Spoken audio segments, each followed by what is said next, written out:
New York City Mayor Zohran Mamdani capped off one of the most impressive rises in modern political history when he was sworn into office in January.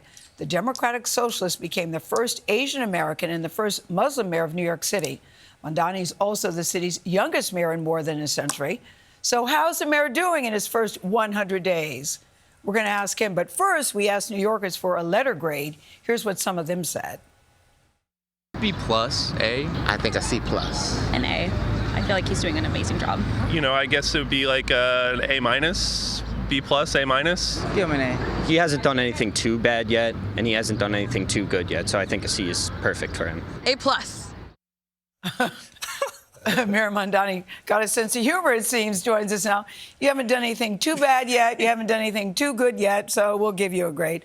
How do you think you're doing in your first 100 days? You know, I'll always leave it to New Yorkers to give me the grade, but I will say that I'm proud of what a team has accomplished over the 100 days. I mean, we saw $1.2 billion secured in a partnership with Governor Hochul to deliver universal child care in our city. We held bad landlords accountable for $32 million, fixed 6,070 apartments. We filled 102,000 potholes, and we did all of this while also returning $9.3 million back to workers and small businesses that have been ripped off by mega corporations. Yeah, that's all the good stuff, Mayor, but people will talk about the promises that you made during your campaign. 3 of your signature issues: universal free child care, freezing city rents, making city buses free. Promises haven't been materialized yet because the rent isn't frozen, the buses aren't free, no universal child care. And so New Yorkers are saying, you know, it's been 100 days. Why haven't you done it? What do you say to that? Well, because your campaign promises were big for a lot of people. As they should be, because New Yorkers are facing a big crisis of Yeah. affordability. So I'll go through one by one.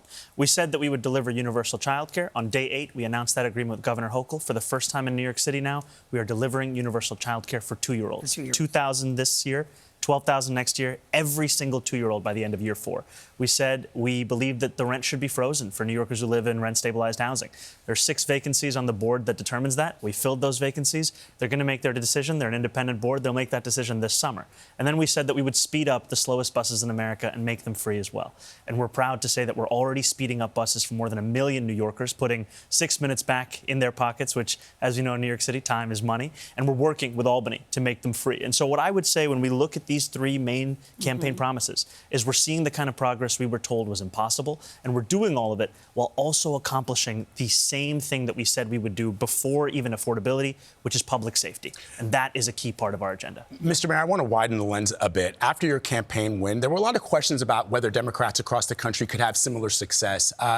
Do you think it's possible a democratic socialist platform can translate into something that's electorally viable in a statewide election or a national election, given that, according to Gallup, many older and rural voters still have issues with the term, with the label socialist? You know, what I find is that New Yorkers ask me less about how I describe my politics and more about whether my politics includes them.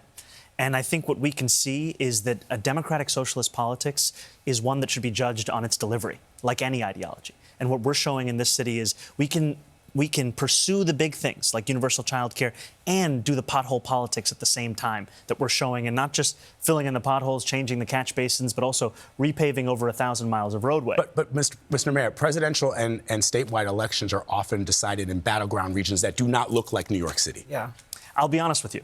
Before I was the mayor, I was an assembly member of Astoria in Long Island City. At that time, I was told that you could only be a democratic socialist in Northwest Queens. Then I became the mayor. Now the next question is the state. Then the next question will be the country. I think that this is a politics that can flourish anywhere because, frankly, there is only one majority in this country. That's the working class. And it's time we have a politics that puts them at the heart of what it is that we're pursuing and not as part of the appendix.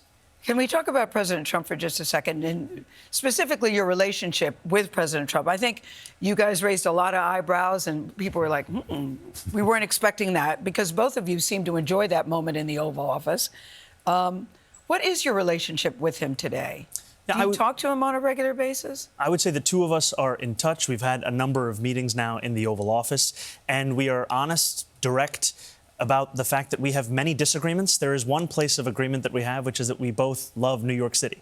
And that's, I think, something that is at the heart of every conversation we have. It's how can we make this city better? Because both of us have said publicly that the better the city does, the better we feel. Were you surprised that the two of you seemed to get along well? Because most people thought, no way these two are going to work. No way. I think in many ways it's a New York story of people who have vehemently differing views and have said many things about each other and can also still work together on the points of agreement. You have vehemently different views on the war in Iran, for instance. Absolutely. I'm deeply opposed to the war. I think it's something that should be opposed not just on a political level or an economic level, but frankly a moral level. We're talking about spending close to $30 billion to kill thousands of people an ocean away, while we're told that we don't have even an ounce of that money to help working class Americans across this country. Have you spoken to him specifically about that? It's no secret of how I feel about the Iran war. The president and I are very honest about those disagreements, and I'll give you another example. But I know it's no secret that how you feel because you've told us, but have you two had a conversation about that specific issue? We've had a conversation about a number of issues, and that includes our disagreements on foreign policy. And I'll keep the frequency and the nature of those conversations private because that's the premise of them. But I will tell you that in those conversations, it is one that is driven by actually being candid. And the last time that I sat with him, I was there to speak with him about the potential of the federal government to invest in what would be the largest housing development this city had seen since the early 1970s. In the same conversation, I mentioned to him, President Trump, that, just this morning, ICE had detained a Columbia student, I told him. And I said that this was part of a pattern of 5 individuals who'd been detained in or around Columbia. Remember that story? And yes. I put the list over to him. And then 30 minutes after that meeting, he called me and said, I've made the decision to release her. Your administration, speaking of the president, you released a plan to eliminate racial inequity in city government, including addressing pay disparities, anti-racism training, other things. The president's assistant attorney general for civil rights called it fishy in a tweet. She called it fishy and illegal. What is interesting about this is your administration is being accused of scrubbing references to diversity, equity, and inclusion in this report. Did you do that to appease the president? What we did is we inherited a report that had been diluted by the prior administration, one that hadn't even been released, had been stonewalled for hundreds of days. And we strengthened that report because, frankly, the truth is, and that many New Yorkers know, that we can't speak about the affordability crisis if we're not also speaking about the way it's been intertwined with the history of racism in this city. The very same neighborhoods that are being hit hardest by rises in rent and affordability are also the ones that have been overlooked by city government time and time again. So we laid out this plan that's both a racial equity plan for how government can do better, and also a true cost of living plan.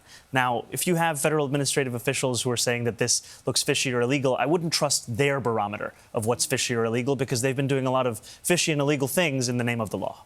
Can we get your take on the story that's making national news of police officers, the undercover police officers in Brooklyn, in Vlad's neighborhood, who you can see physically beating a man? Turns out this guy apparently hadn't done anything wrong. I want to get your reaction to this and what you think should be done. It's very tough to watch. We say it's disturbing, heads up, very bad. But as mayor of the city, who's in charge of the police department, what do you say about this? It is you and the commissioner, yeah. It is incredibly disturbing, and it is unacceptable. What we are seeing on this video is the kind of behavior that should never be condoned.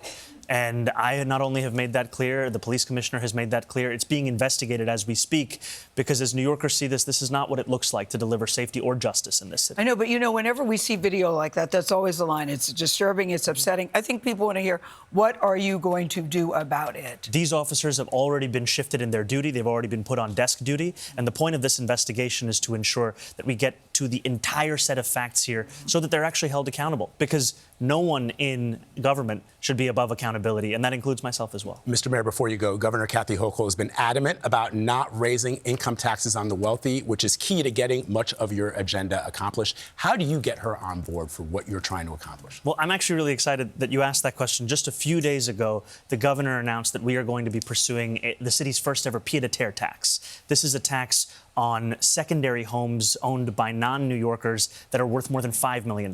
We're talking about oligarchs from across the world. And these are homes that when they're built, developers even tell local elected officials, don't worry, it's not going to be an increase in city services because no one's going to live here. We're going to be raising $500 million for the city directly from this new pied-à-terre tax. And it is a clear example of not only a system of taxation that has been hurting working people, but now one that will be fairer by taxing the wealthiest just a little bit more. You still enjoying this job? I am. You are? It's truly... Would you tell us if you weren't? Everything you expected? I would blink twice. All right. All right. Blink twice. He's not blinking. Thank you for your time.